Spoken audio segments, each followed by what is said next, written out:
Assalamualaikum warahmatullahi wabarakatuh. Waalaikumsalam warahmatullahi wabarakatuh. Ngapunten Pak Yai, mumpung kepanggih kula badhe taken terkait fenomena adanya gesekan di internal NU, adanya musjab di Wonogiri dan Jakarta Timur, serta ada surat edaran khususnya di poin 4 tentang PWI dan yang bertentangan dengan PWI untuk tidak dekat-dekat PBNU. Assalamualaikum warahmatullahi wabarakatuh. Waalaikumsalam warahmatullahi wabarakatuh. Bismillah, alhamdulillah, wassalatu wassalamu ala sayyidina rasulillah Sayyidina wa maulana Muhammadin ibn Abdillah wa ala alihi wa ashabihi wa mawala. La hawla wa la quwata illa billah wa ba'd. Tentang masalah yang berkaitan dengan fenomena PBNU, masalah Wonogiri dan Jatim. Dalam hal ini saya menanggapi atas nama warga NU, bukan atas nama ketua PWI, karena saya juga orang NU. Ya, sebetulnya walaupun itu adalah hak daripada PBNU di dalam mengeluarkan surat apapun, tapi kelihatannya di situ ada problema, ada masalah yang harus diselesaikan dengan bijak, ya, sehingga permasalahan ini tidak akan melembar kemana-mana dan ekses dampaknya jangan sampai mengurangi rasa kepercayaan warga NU terhadap pengurusnya, gitu. Sebab kalau seumpama warga NU sudah meninggalkan pengurusnya, ini adalah merupakan presiden buruk bagi NU. Artinya baru kali ini ada satu gesekan antara warga NU dengan pengurusnya, khususnya PBNU. Bagi saya, yang saya amati itu cuma satu saja. Sekarang ini ada fenomena di mana terjadi kesenjangan antara pengurus NU, khususnya PBNU, dan warganya. Ada satu kesenjangan yang kita mau tidak mau kita harus akui, ya saudara, bahwasanya apa yang dilakukan oleh pengurus NU dan PBNU ini banyak tidak diapresiasi oleh warganya. Apakah itu masalah yang berkaitan dengan pencangkokan nasab Ba'alwi, atau masalah yang berkaitan dengan polemik nasab, itu kan masalah orang NU juga kan, karena yang mengapresiasi Habaib dan Ba'alwi itu orang NU. Kemudian yang berkaitan dengan penyelewengan, pembelokan sejarah Nahdlatul Ulama yang sampai terbit ada di NU online. Kemudian juga ada beberapa pemalsuan makam, termasuk juga pembelokan nama-nama leluhur, khususnya yang berkaitan dengan para aulia zaman dahulu. Itu kan merupakan tugas daripada warga NU yang bersentuhan langsung dengan warga NU, sehingga yang merasakan itu semua adalah ya warga NU. Jadi itu masalah yang berkaitan dengan itu sudah beberapa tahun ini memang kurang diapresiasi oleh pengurusnya, ya. Artinya beberapa dekade tahun ini bahwasanya pengurus NU dan PBNU terlalu politis, ya. Artinya banyak membahas yang berkaitan dengan politik, ya. Kemudian juga ada yang berkaitan dengan persoalan yang berkaitan dengan bisnis, sehingga mungkin permainannya ada di atas, sehingga ke bawahnya itu kurang mendapatkan perhatian khusus, sehingga warga NU yang ada di bawah ini akhirnya seolah-olah kurang mendapatkan perhatian, akhirnya terjadi kesenjangan. Bahkan akhir-akhir ini kok malah terjadi semacam bentrok gitu antara warga NU dengan PBNU dan pengurus NU, ya. Kalau pengurus NU enggak semuanya lah, tapi artinya ada beberapa pengurus NU yang seperti itu kan. Ini sebetulnya fenomenanya itu aja, dan itu menurut saya harus segera diatasi dengan bijak melalui jalan dan manhaj Nahdlatul Ulama, melalui manhaj musyawarah, manhaj rahmatan lil alamin, ya, dengan bijak, supaya masalah ini cepat selesai dan muruah daripada Nahdlatul Ulama ini cepat kembali bersinar minimal di depan warga Nahdien, warganya. Jangan sampai warga NU kemudian kehilangan kepercayaan kepada PBNU atau kepada pengurus NU. Ini adalah merupakan hal yang sangat memprihatinkan sekali. Saya sendiri fenomena ini sangat memprihatinkan sekali. Kemudian nomor selanjutnya adalah, jadi terpisah dari warganya, nomor selanjutnya adalah ada beberapa nilai-nilai luhur Nahdlatul Ulama yang sebenarnya hakikatnya ini kurang mendapatkan perhatian oleh para pengurusnya PBNU. Contohnya masalah nilai kebangsaan. Ini sebetulnya masalah yang berkaitan dengan kebangsaan ini jangan cuma ada di seremonial, di acara-acara resmi, ya, tapi juga harus diaplikasikan oleh para pengurus Nahdlatul Ulama dan dengan warganya untuk betul-betul membela bangsa, mengurusi bangsa, membentengi bangsa. Dengan jargonnya lal watan hubbul watan minal iman. Saya yakin Mbah Wahab Hasbullah itu ketika mengarang lagu Yalal Waton itu bukan cuma untuk membentuk paduan suara saja atau kur saja, sehingga kurnya itu bagus ya, di dalam kur ya, ketika kur kita mengepalkan tangan semua kan, tetapi di dalam prakteknya ketika bangsa ini ada yang membelokkan sejarahnya, kemudian juga harga diri bangsa ini kemudian ada yang mempecundangi, ada yang meremehkan, ada yang menginjak-injak, kemudian juga presidennya juga dijatuhkan harga dirinya, ada beberapa lambang negara juga sempat menjadi cemoohan orang-orang yang tidak benar, gitu kan. Kok kelihatannya nggak ada pergerakan, nggak ada pembelaan, gitu kan, nggak ada pembelaan. Sebabnya apa? Sebab ada beberapa kasus, diantaranya adalah seperti pemalsuan makam yang ada di Wonosobo dan ada yang mana. Itu hampir semuanya rata-rata di situ sudah terbentuk pengurus NU. Sudah terbentuk pengurus NU, sudah ada Ansor, sudah ada Banser, sudah ada Fatayat, Muslimat, IPRI, PPNU sampai ranting. Tapi kok ya ada pemalsuan makam, kok nggak dapat perhatian gitu kan? Itu kan jadi hal yang sifatnya aneh bin ajaib. Artinya yang seharusnya tidak terjadi karena memang NU itu selalu mengumandangkan jargon Yalal Waton, hubbul waton minal iman, benteng daripada bangsa, garda daripada bangsa. Tapi kok ada hal semacam itu kok tidak, istilahnya itu nggak titen gitu kan. Lah maka dari itu ini barangkali. Nah ketika NU itu kemudian nilai daripada kebangsaan, nilai daripada kesejahteraan, nilai daripada keahlus sunnah wal jamaahan dan akidah dan syariah. Sekarang saya telah meneliti dan membaca beberapa kitab-kitabnya Ba'alwi, ya. Di antaranya kitab ada lagi kitab ini yang baru, ini ada Ghayatul Qasdi wal Murad fi Manaqibil Imam Al-Haddad.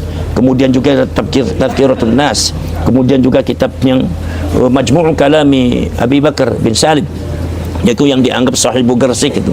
Kemudian juga ada beberapa kitab yang lainnya, sangat banyak sekali, itu di mana ajaran-ajaran mereka itu ternyata sangat bertentangan dengan Ahlus Sunnah wal Jamaah. Itu artinya berarti bertentangan dengan Nahdlatul Ulama, dan itu mereka doktrinkan di warga NU.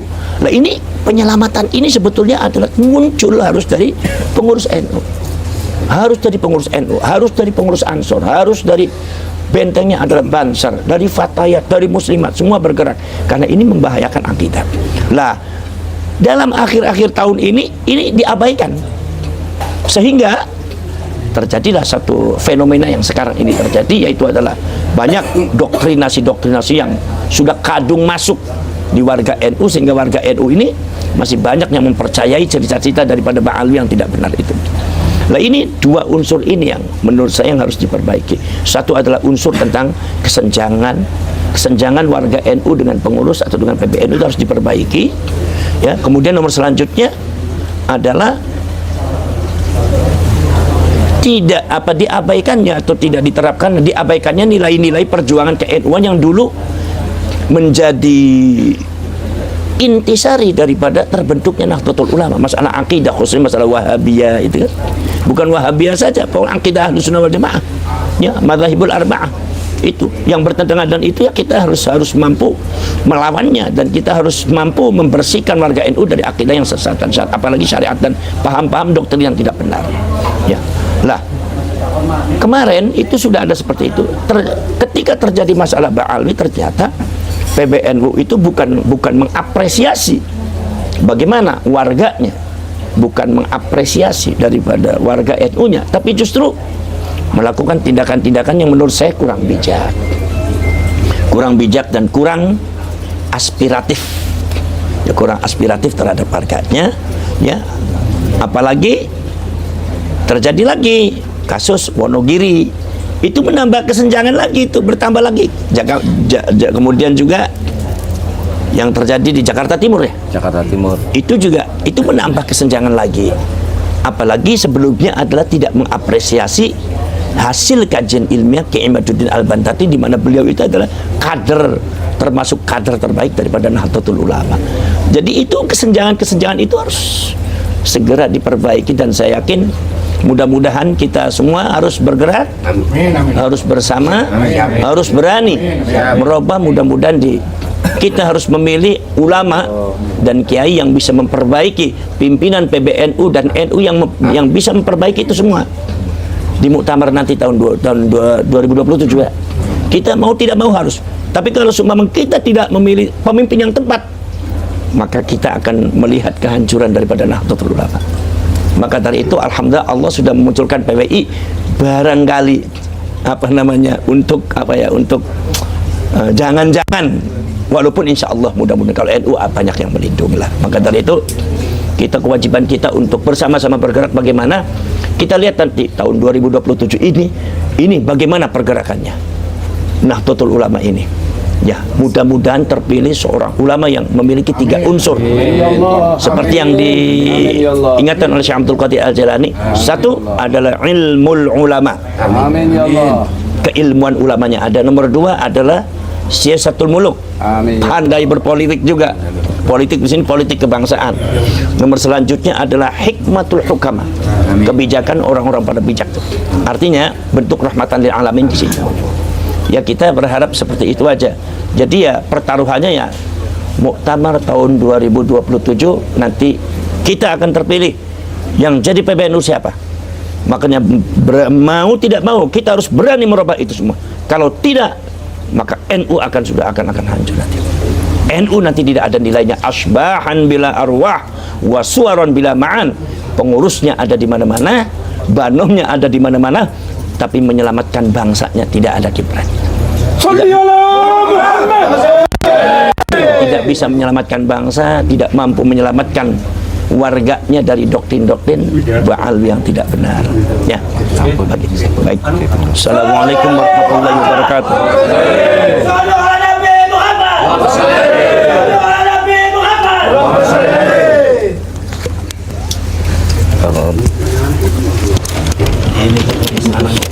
ini mungkin dia orang. Oke sih. Ya, mudah-mudahan dengan kecintaan kita kepada beliau Sayyid Abdul Halim atau Abdul Azim, benar-benar kita bisa mengikuti jejaknya dan kita menjadi orang yang bisa berpikir mendapatkan petunjuk Allah melalui ilmu yang kita miliki. Pertama kali kita kewajiban kita sebagai umat Islam utamanya, dan kita harus satu, cinta kepada tanah air dan tempat kita dilahirkan. Contoh beliau Gus Mejar putih lagi tuyuan ini kudu dipertahankan tuyuan, dipertahankan tuyuan. Terus ke atas lagi kita sebagai bangsa Indonesia, kalau dulu beliau-beliau Mbah Sayyid Abdul Azim dan para sesepuh kita untuk mempertahankan negara jangan sampai diambil orang lain, dulu melawan Jepang, Belanda pakai tenaga. Karena apapun kita harus wajib membela, bahkan sampai istilahnya darah terakhir netes kita harus pertahankan walaupun kiwa dengan maidu kita. Sebab ayah saya mungkin dah sering saya ceritakan, Kiai Mudawam Fatullah itu pengantin baru mungkin tahun 48 atau berapa itu kan perang Tingeno itu. Ini kan apa? Demi mempertahankan bangsa kita. Ojo ngantek dijajah, dijaluk londo. Itu zaman dulu adalah zaman penjajahan secara fisik, jajah. Nah, kita satu pertama jelas kita harus mempertahankan negara kita dari siapa saja. Cek ono muni contoh harus jelas mawon. Indonesia milik Yaman itulah bukti penjajah. Nah, kita dijojoi dongeng-dongeng itu termasuk penjajah spiritual. Ini dulu bangsa kita dijajah secara fisik oleh Belanda, dikeplaki dan sebagainya, setunduk jadi buruh, ini diangkat Allah derajatnya. Sekarang kita harus mempertahankan, tetap mempertahankan Indonesia, ojo ngantek dioyok, apalagi jadi sudah tak saya sampaikan diakoni Indonesia milik Tarim Yaman. Lihat YouTube saya sudah jawab. Itu adalah penjajah. Nah, buktinya apa? Alhamdulillah beliau Sayyid Abdul Halim ini isih tetap orang di Balaweno. Cuman yang ada di Balawikan itu di Ngerang Juwono sing Pakuan itu sudah di Balawikan. Orang satu sampai Balawi, tapi jurus kan Rasulullah. Terus yang ngerang pun sing tempat ngerang banyak dobeloro itu memang tetap orang dirubah, gak dibalekno. Jadi persane nek tengene ngerang sing disanipun niku tetep. Nah, dadi tetep sing pun neng Pakuwon Jono pun dirubah. Nah inilah alhamdulillah monggo kita Gus-gus nom-nom itu dijogo buyut mbah, bukan ngerti apa buyut mbah, tokoh-tokoh kita rawat, ojo sampai dibalawikan. Sebab banyak ya makam-makam yang dibalawikan. Alhamdulillah sudah cara kewenangan kabeh. Pada waktu saya kalau di sini awal saya kan sudah bicara orang yang kiai di sopo sing niwangi Balawi jatuh, jenengan goleki YouTube kalau jenengan ya. Alhamdulillah jatuh kabeh, rungkat kabeh. Mun mantep kula Pak. Nah, sing pengen terus PBN sing rusak. Niku sing angger anu diuber-uber pemilik jalan apa kita pertahankan. Ya. Buktinya jenengan kok isih do orang mikir wong niku nggih. Kenapa wong desa wae sing paribasane wong toyo wis ngerti nah Balawi iku kabeh ku ya suruh iku. Niki kan kula mboten maidu terang-terangan mohon bahasa teranokan. Nah mboten kula terangkan terlindas. Bukti yai sepuh musana kabeh kepak wae meneng ati nangis. Naudzubillah, ini namanya penjajah spiritual dijojono iki kabeh durah nabi. Nah niku isih suudon husnudon haram niku. Ben DPBN muni ngono. Mungkin nggih pun kula jawab husnudon haram. Barang hak. Kalau udah ada bukti jelas mboten ada buktine kok. Wis mau husnudon kok. Lah nek-neki wong cara-cara Jawa niku. Ana sing hasil tumbas. Lah niki alhamdulillah dijogo nggih. Terus kula dindang raden mangeten jurusan kula niku ngeten nggih dadi kula ngatek Badam Penjawi nggih tembus ngatek Sunan Karang satu niku putrane Maulana Muhammad Maghribi. Terus Syekh Jumatul jurus oleh mboten nggih niku tok-tok Syekh Jumatul teng Samarkand niku gadah termasuk Ibrahim Samarkand teng Maroko gadah putra nikah kali putrane Raja Siti Fatimah niku gadah putra Maulana Muhammad Maghribi. Terus Sunan Ngarang satu tembus garwane niku Roro sinten iku Kasihan niku ngantos dadi Raden Bondan Kejan putrane Brawijaya 5. Jadi termasuk niku jadi dulur karunan nggih telah Mataram kula mentakoni nggih. Nah niku tapi nggih insyaallah kula saking jalur alhamdulillah saking Ngerang 1 selamat mung Ngerang sing bagian pun 1 nek kula bingung malah sing bener dikotakoni wong nyembah kono. Saiki ora apa-apa juga kuburan kayak lah kok gumun niku lho wong kok iso di ana kuburan anyar ditaki mbah niki kuburan sinten jawab niku naudzubillah sesat menyesatkan wis ora bener diarai pun ben dirungokno wong-wong ben banyak kudu barangkah memang kula kan yang penting alhamdulillah monggo kita berjuang membela ulama-ulama kita. Masa ulama dilajar ulama Jawa musuh Habib orang gendah kok mulya naudzubillah min mari kita junjung martabat orang Habibku kita moto ulama iki dilecehno kaya meneng kok Syekh Husnuddin iku Husnuddin capopo ngono lho maksud kula iku capopo kula monggo nak apa jawab kula monggo kula Pak Fakih Bedawam Pondok Sunan Ngerang Pelawangan Kragan niku wanine mok mbek dulure tok. Nggih, tenang-tenangan kula niku. Dadi Husnuddin niku kudu bener-bener ana ngilmune contoh beliau ke murid nerangno kita Husnuddin ora baik. Lha wong nggowo gaman mateni wong rampok Husnuddin niku apa ngundho bajangan naudzubillah min. Sapok Husnuddin niku ora nguyokno wong. Lah nek wong sing ahli salat Husnuddin iku waline boleh saja.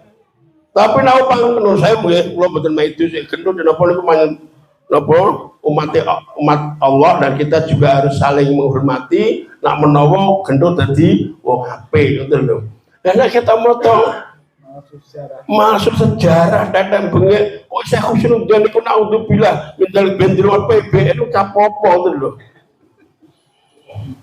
Nggih, kula Rembang mboten wong Lasem kula. Wong Pelawangan.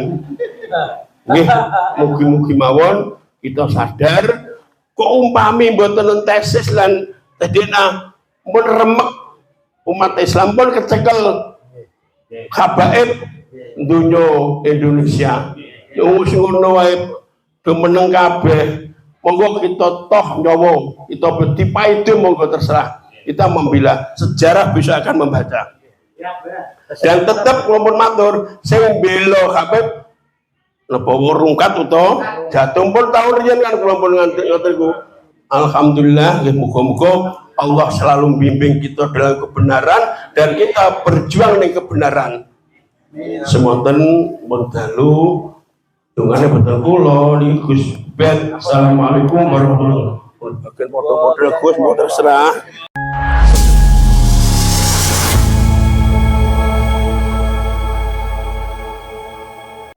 Itulah tadi komentar serta tanggapan dari Gus Abbas mengenai fenomena yang terjadi di kubu NU. Dan mari kita doakan dan juga berusaha untuk tetap bersatu agar tidak terpecah belah oleh pihak manapun. Bagaimana menurut pendapat teman-teman semua? Silahkan lanjut di kolom komentar. Terima kasih selalu support Arman Al-Fatih. Kita jumpa lagi di video selanjutnya. Assalamualaikum warahmatullahi wabarakatuh.